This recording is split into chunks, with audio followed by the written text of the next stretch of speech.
The rain was pounding against my window that October night when I heard it. A sound that would haunt me for weeks. It wasn't just barking.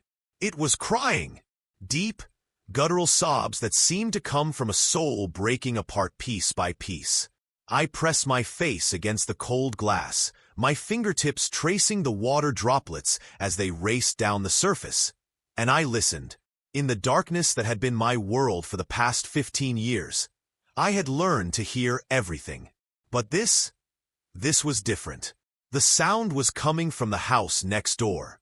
The same house where I'd heard yelling and crashing for months, where the smell of neglect drifted over the fence on warm days, where an eerie silence had settled like a heavy blanket whenever I walked by.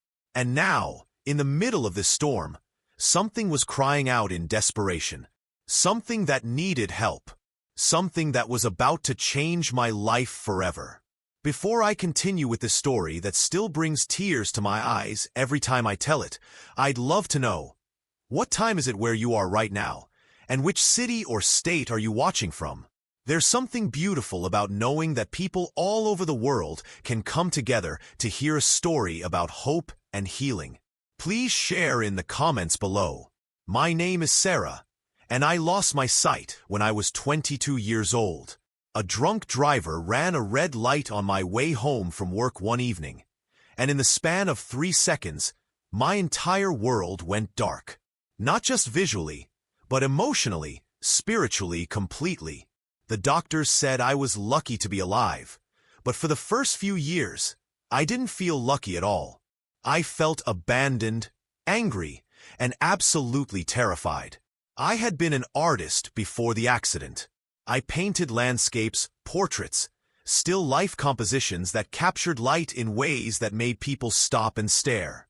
My studio apartment was filled with canvases, brushes, tubes of paint squeezed and twisted into abstract sculptures of their own. The smell of turpentine and acrylic had been my perfume. The feeling of a brush moving across canvas had been my meditation. And suddenly, all of that was gone. For 3 years, I barely left my apartment.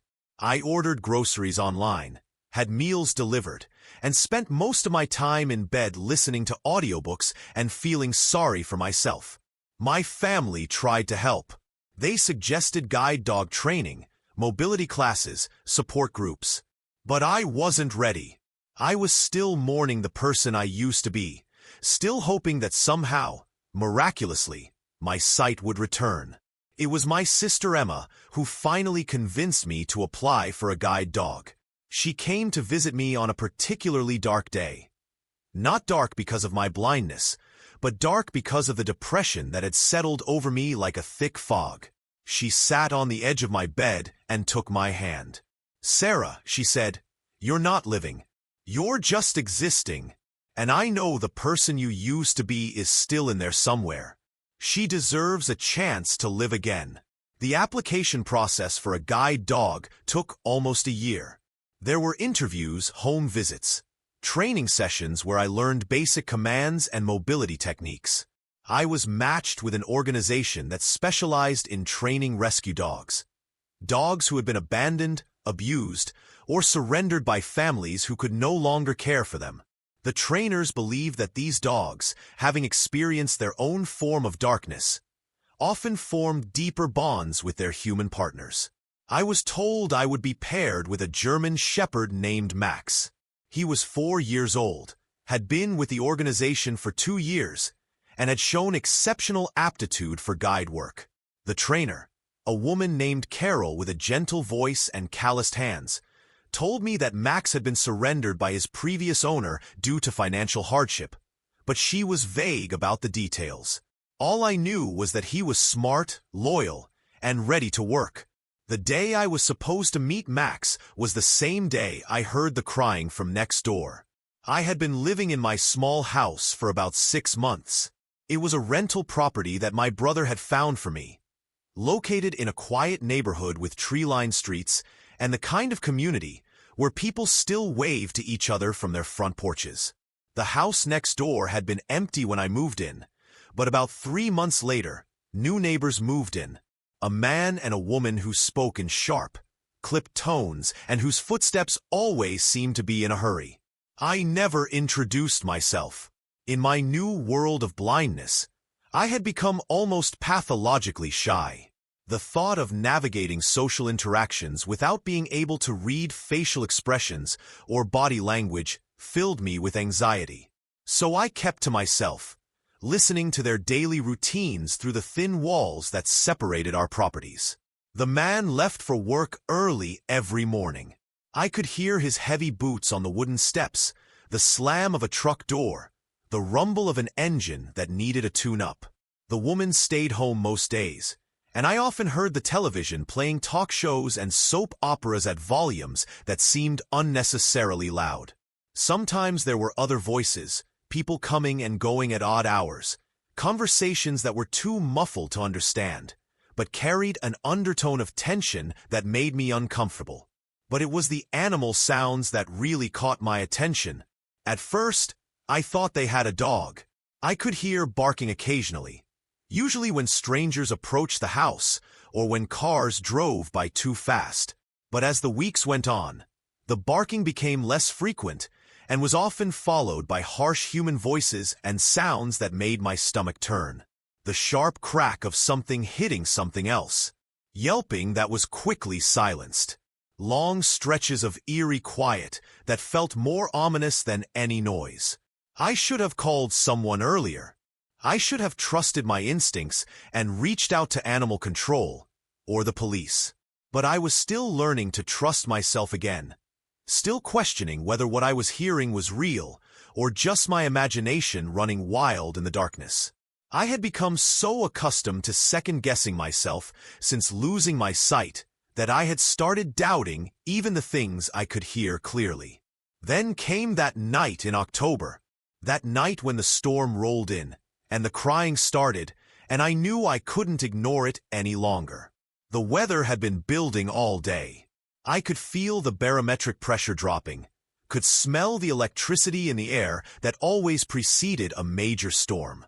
My joints ached in the way they had learned to do since the accident. My body had become a living barometer, predicting weather changes with an accuracy that would have impressed meteorologists. I had made myself a simple dinner, soup and bread, eaten while listening to a podcast about art history that made me feel connected to my former life in small, bittersweet ways. I was getting ready for bed when the first drops of rain started hitting the windows.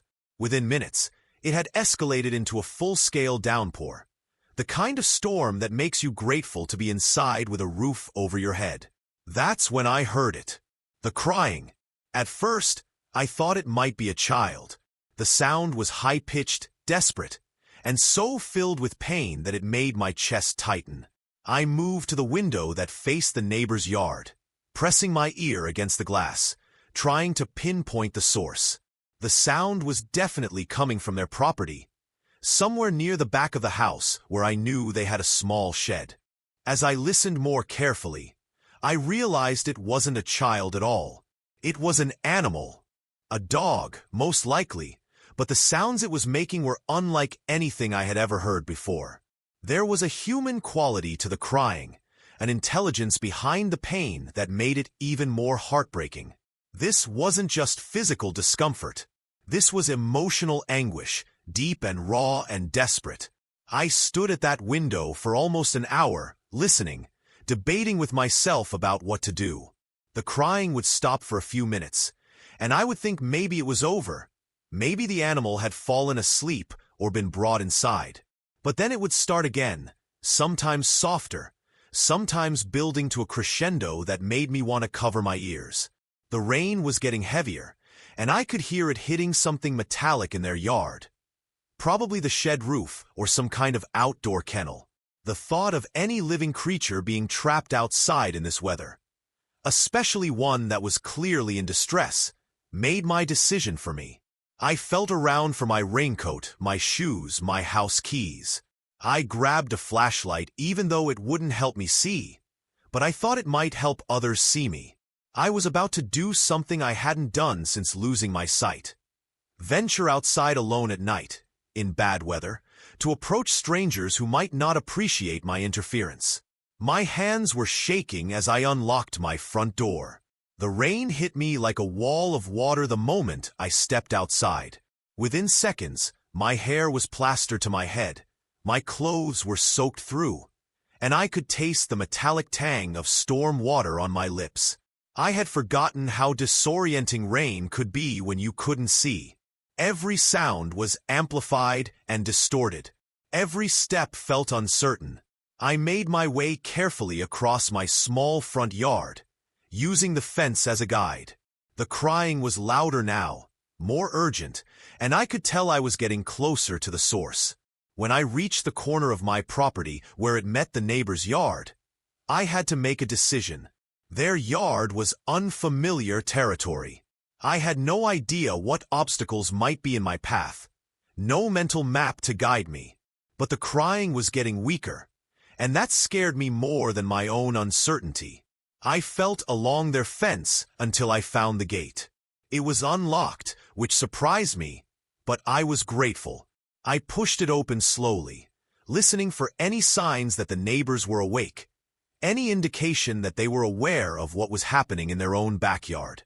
The house was dark and quiet. Either they were sleeping through the storm and the crying, or they simply didn't care. I took careful steps into their yard, using my hands to feel for obstacles. There were scattered tools, what felt like a broken lawn mower, piles of debris that had been left to rot in the weather. The smell hit me about halfway across the yard, a mixture of wet dog waste and something else that made my stomach turn. Neglect has a smell, and this was it. The crying was coming from a structure about 20 feet from the back of the house.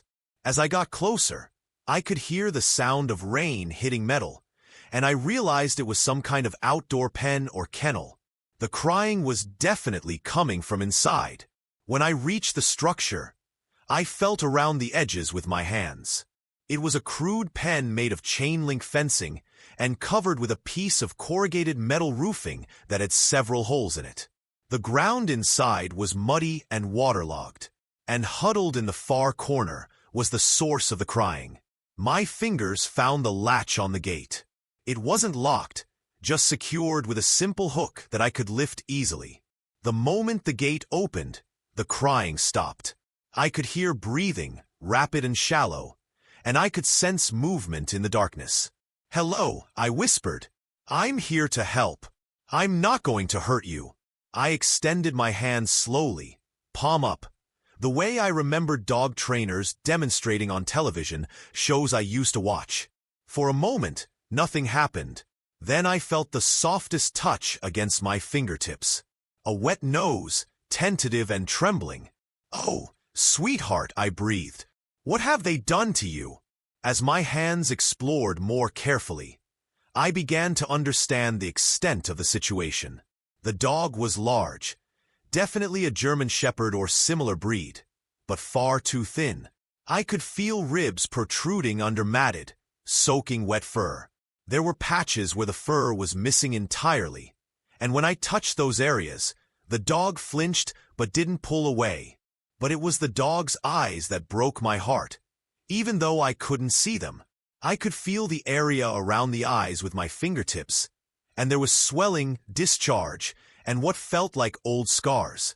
This dog had been hurt, repeatedly and severely, and based on the smell and the condition of the pen, he had been living in his own waste for who knows how long. I had found him, but now I had to figure out what to do next. I sat in that muddy pen for I don't know how long, rain soaking through my clothes and mixing with tears I didn't realize I was crying. The dog had pressed himself against my side, trembling from cold and fear, and I could feel his heartbeat racing under my hand. Every few minutes, he would look up toward the house, his whole body tensing as if expecting someone to come charging out and drag him away from this moment of human kindness. I knew I couldn't leave him there. Even if the neighbors came home and found me, even if they called the police, even if I got in trouble for trespassing, I couldn't walk away from this level of suffering. But I also knew I couldn't just take him. That would be stealing, regardless of how justified it might feel. My phone was in my pocket, and somehow it was still working despite being thoroughly soaked. I pulled it out and felt around for the emergency contacts. I had programmed in numbers for the police, fire department, and animal control when I first moved to the area. My fingers found the animal control number, and I pressed call. It went to voicemail. Of course it did. It was nearly midnight on a Friday night during a thunderstorm. I left a message anyway, explaining the situation as best I could, giving my location, and asking for someone to come as soon as possible. Then I called the police non-emergency line. The dispatcher was kind, but explained that without witnessing actual abuse in progress, they would need to file a report and have it investigated during business hours. She suggested I call animal control, which I explained I had already done. I hung up the phone and looked down at the dog, who was still pressed against my side. In the darkness that was my world, I made a decision that would change both of our lives forever. "I'm taking you home with me," I whispered to him. "Just for tonight. Just until we can figure out how to help you properly." Getting him to move was another challenge entirely. He was weak, scared, and clearly not used to human kindness. Every time I tried to encourage him to stand, he would start that heartbreaking crying again. Finally, I realized I was going to have to carry him. He was heavier than I expected, probably around 70 pounds even in his malnourished state. I managed to get him up in my arms, staggering under his weight, and began the careful journey back across the yard. Every step was treacherous. I couldn't see where I was going. I was carrying a traumatized animal who could panic at any moment, and the rain was making everything slippery and dangerous. Halfway to the gate, I fell. Both of us went down hard into the mud, and for a moment I was sure he would run away. Instead, he stayed right beside me, pressing his head against my shoulder as if trying to comfort me. That's when I knew we were going to be okay. Getting him into my house was surreal. I had been living alone for so long that having another living being in my space felt both wonderful and terrifying. He was dripping wet and covered in mud, and I could smell him from across the room. But I didn't care. All I cared about was getting him warm and safe. I led him to the bathroom, where I had the most control over the environment. I filled the bathtub with warm water and coaxed him into it. He was afraid of the water at first, but once he realized it was warm and gentle, he seemed to relax. As I carefully washed away layers of dirt and neglect, I began to see the dog underneath all the trauma. He was beautiful, even malnourished and scared. Even with patches of missing fur and scars around his eyes, he was absolutely beautiful. His coat, where it was healthy, was a rich combination of black and tan. His ears were perfectly shaped, standing alert despite everything he had been through. And his eyes, when I carefully cleaned around them, I realized they were clouded with infection, but there was still intelligence there, still hope. I dried him off with every towel I owned, then led him to the living room where I had set up a makeshift bed with blankets and pillows. I offered him water, which he drank eagerly, and some leftover chicken from my dinner, which he ate so fast I was worried he might make himself sick. Then we just sat together. I sat on the floor beside his makeshift bed, and he rested his head on my lap. I stroked his fur gently, carefully avoiding the areas where I could tell he was injured, and I talked to him. I told him about my accident, about losing my sight, about how scared and alone I had felt. I told him about the guide dog I was supposed to meet, about how I had been afraid to trust again, but was starting to think maybe it was time. And slowly, gradually, his breathing became more regular. The trembling stopped. For the first time in what was probably months, he fell into a deep, peaceful sleep. I dozed off there on the floor beside him, my hand resting on his side, so I could feel the rise and fall of his breathing. When I woke up a few hours later, he was still sleeping, but he had moved closer to me during the night. We were curled up together like old friends, like we had been taking care of each other for years instead of hours. I woke up to sunlight streaming through the windows. Or at least, I woke up to the warmth and the different quality of sound that indicated morning had arrived. The storm had passed, leaving behind the clean, fresh smell of washed air and wet earth. For a moment, I thought I had dreamed the entire previous night. Then I felt the warm weight of a large dog pressed against my side, and I remembered everything. He was awake too, I realized. I could feel him watching me, could sense that careful attention that dogs give when they're trying to understand a new situation. I moved slowly, not wanting to startle him, and reached out to pet his head.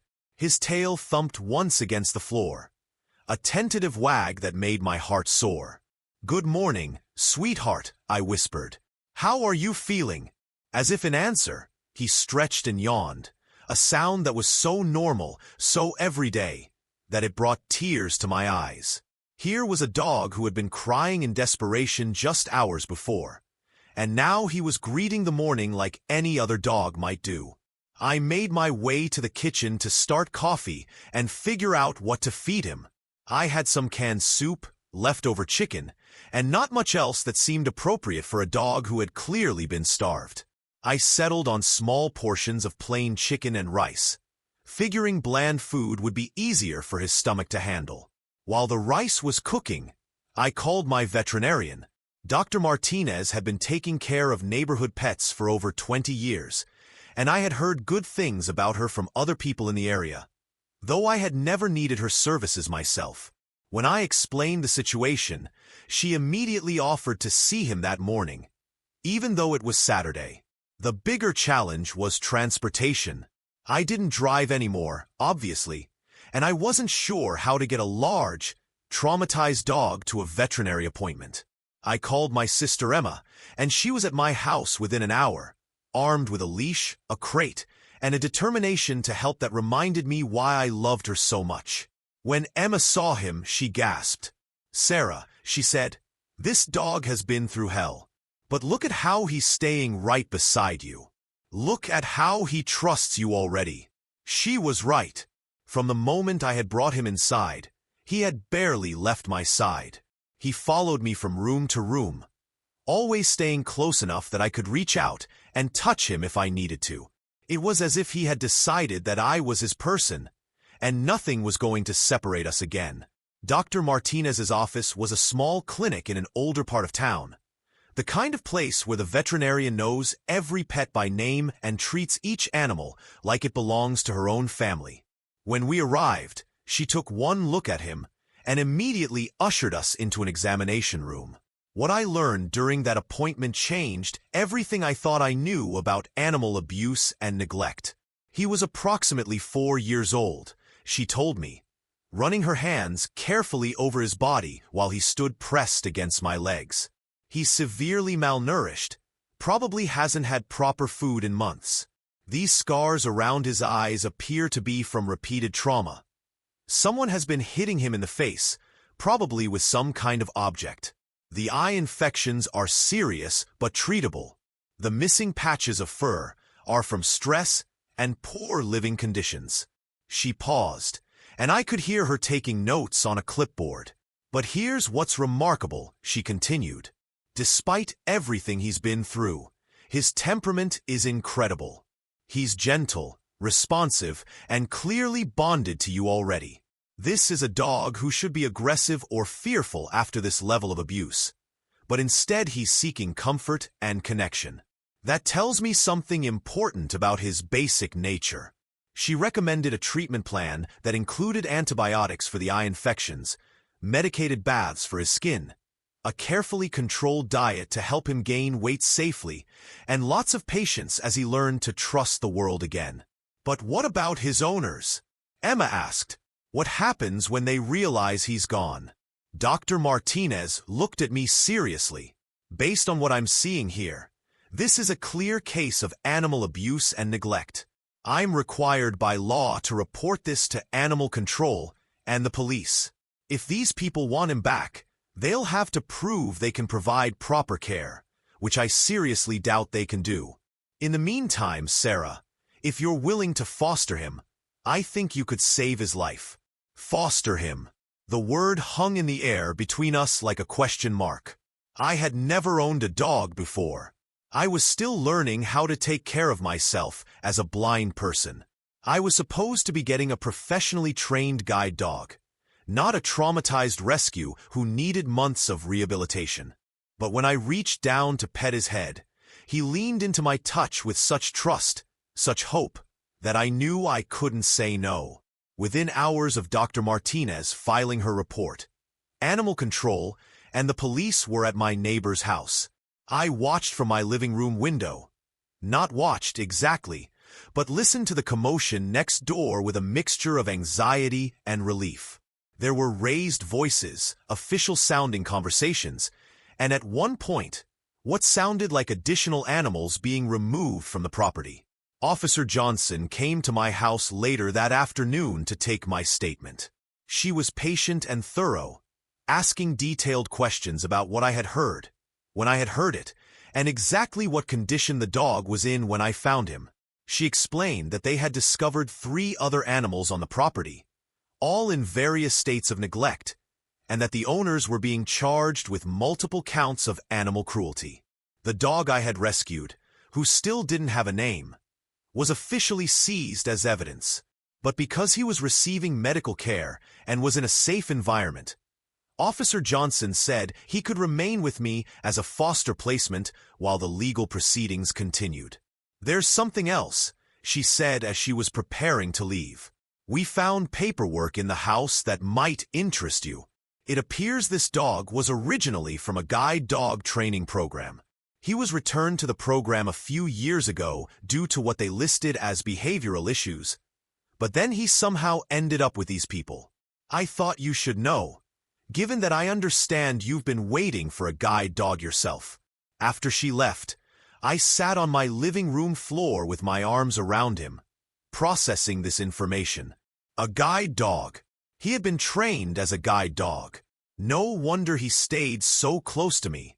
No wonder he seemed to anticipate my needs even after knowing me for less than 24 hours. Somewhere deep inside, despite all the trauma and abuse, he remembered his training. He remembered his purpose. That night, I called the guide dog organization I had been working with. I explained the situation to Carol, the trainer who had been coordinating my placement. She was quiet for a long time after I finished the story. "Sarah," she finally said, "I think you should know something. The dog you rescued, his name is Max. He's the same dog we were planning to place with you." The coincidence was so impossible, so perfectly orchestrated by whatever forces govern these kinds of miracles, that I had trouble believing it at first. But as Carol explained Max's history, the pieces began falling into place in ways that made my heart ache. Max had originally been trained by their organization 3 years earlier. He had been one of their most promising dogs, intelligent, eager to please, with a natural instinct for guide work that impressed even the most experienced trainers. He had been placed with a man named Robert, a recently blinded veteran who lived about 50 miles away. For 2 years, Max and Robert were a perfect team. Max helped Robert navigate his new world with confidence and independence. They went everywhere together. Grocery stores, restaurants, walking trails, even on a cross-country trip to visit Robert's family. By all accounts, it was exactly the kind of successful placement that made everyone involved in the program feel proud of their work. Then Robert was diagnosed with Alzheimer's disease. As Robert's condition deteriorated, Max became confused and stressed. He was trying to do his job, trying to guide and protect Robert. But Robert's commands were becoming inconsistent and sometimes dangerous. Robert would forget where he was going, would give Max conflicting directions, would sometimes become agitated and blame Max for his own confusion. Robert's family made the difficult decision to move him into a memory care facility. They returned Max to the guide dog organization, explaining that they couldn't take him and that Robert no longer recognized him anyway. Max was heartbroken. Carol told me that for weeks after being returned, he would sit by the kennel door waiting for Robert to come back. He refused to eat, showed no interest in training or activities, and seemed to have lost the spark that had made him such an exceptional guide dog. The organization tried to retrain him for placement with another person, but Max seemed to have lost confidence in the work. He was hesitant, second-guessing his decisions, sometimes refusing to perform tasks he had once done perfectly. The trainers were puzzled and concerned. After several months of unsuccessful retraining attempts, they made the decision to place Max with a family as a pet rather than as a working guide dog. The family they selected seemed perfect, a couple with a large yard and experience with German Shepherds. They promised to give Max a loving home where he could just be a dog instead of having to work. That family was my neighbors. Carol's voice was heavy with regret as she explained what happened next. We do follow-up visits, she said, but not as frequently with pet placements as we do with working dogs. The first few visits seemed fine. Max appeared to be adjusting well, but then the husband lost his job, and they started having financial problems. We didn't know about the drinking, the anger, the way they started taking out their frustrations on Max. By the time they realized something was wrong, Max had been living in that backyard pen for over a year. When they finally did a surprise visit and saw the conditions, they immediately began legal proceedings to get him back. But that process took months, and in the meantime, Max continued to suffer. And now, somehow, he had ended up exactly where he was supposed to be all along. The first few weeks with Max were like learning a new language. We were both damaged in our own ways, both trying to figure out how to trust again after the world had let us down. I was afraid to leave the house with him, worried that I wouldn't be able to handle whatever situations might arise. He was afraid of loud noises, sudden movements, and anyone who wasn't me. But gradually, we began to heal together. Dr. Martinez had been right about his temperament. Despite everything he had been through, Max's fundamental nature was gentle and loving. As his physical health improved, as the eye infections cleared up, as his coat grew back thick and shiny, as he gained weight and muscle mass, his personality began to emerge from behind the trauma. He was playful. I discovered, given a tennis ball and an open yard, he could entertain himself for hours. He was also incredibly intelligent, remembering commands and routines after being told just once. And he was protective without being aggressive, always positioning himself between me and any potential threat, but never showing aggression toward people or other animals. Most importantly, he was beginning to remember his training. It started with small things. When we walked around the neighborhood, he would automatically stop at curbs, wait for my command before proceeding, and guide me around obstacles without being asked. When we encountered other pedestrians, he would move me to the safe side of the path. He seemed to know instinctively when I was disoriented or uncertain, and he would stop and wait patiently until I regained my bearings. Carol came to visit us about a month after the rescue. She watched Max work, observed how we interacted, and asked detailed questions about his behavior and my comfort level with him. "Sarah," she said finally, "I think Max is ready to go back to work, and I think you're ready to let him." The idea was both thrilling and terrifying.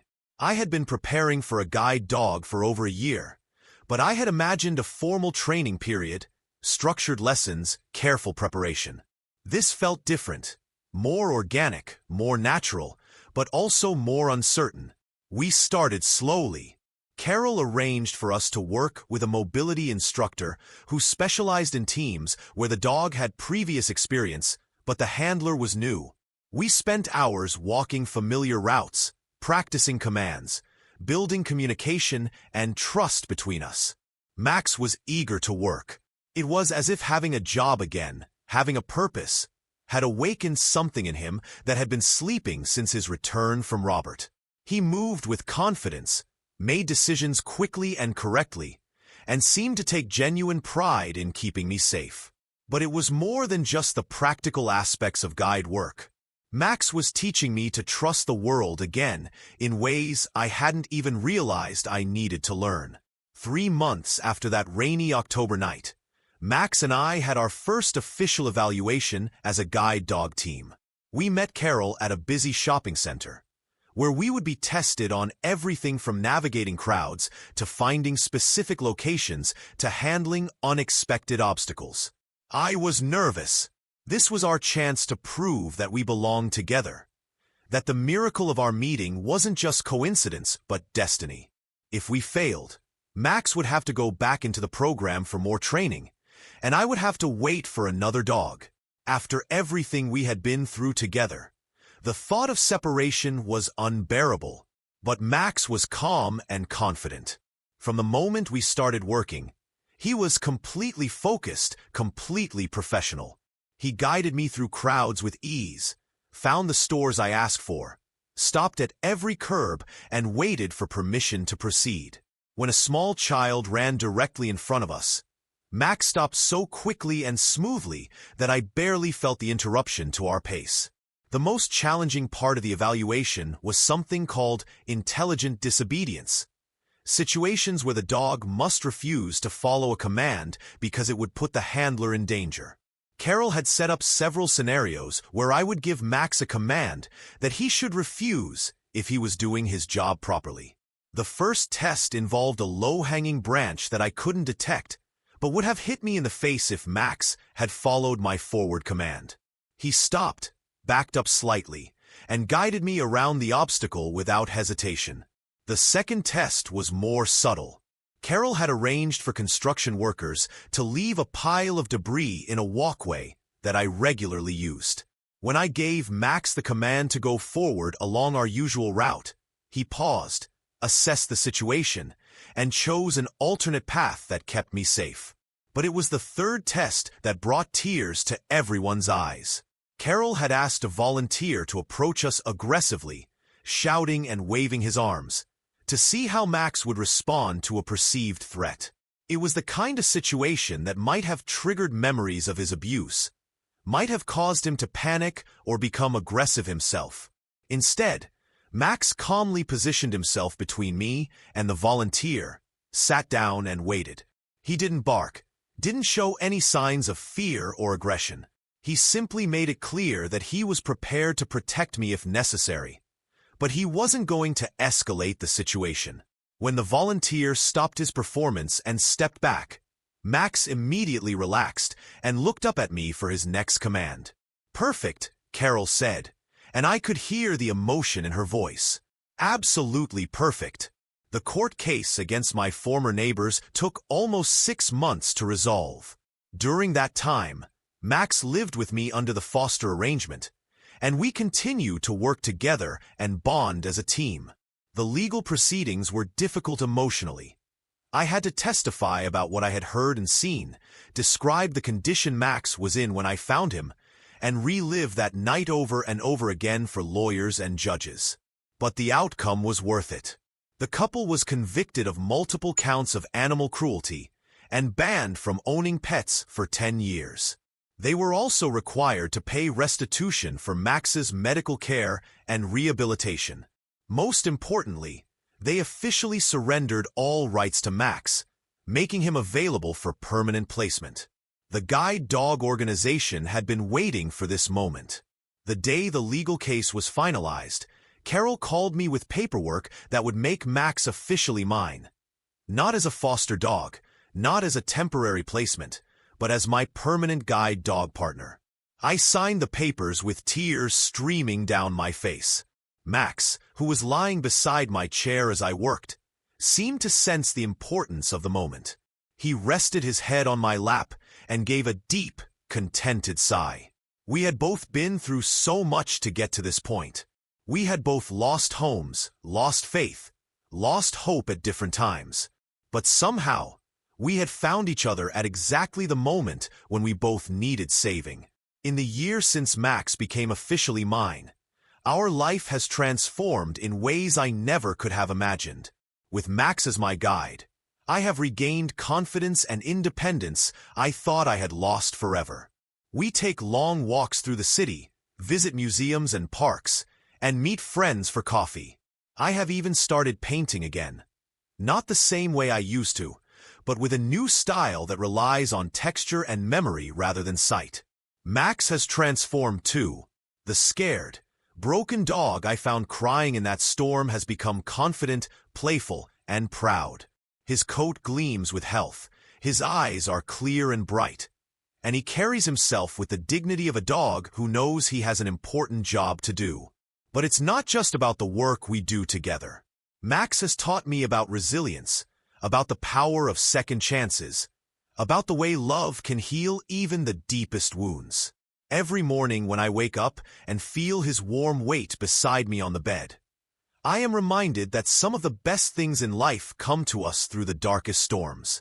People often ask me about that night, about how I knew to go outside, about how I found the courage to rescue him, about whether I believe in fate or destiny. The truth is, I don't think I rescued Max at all. I think we rescued each other. Our story didn't end with our happy ending.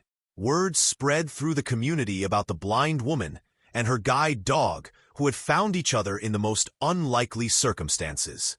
Local newspapers picked up the story, and soon we were being invited to speak at schools, community centers, and fundraising events for animal welfare organizations.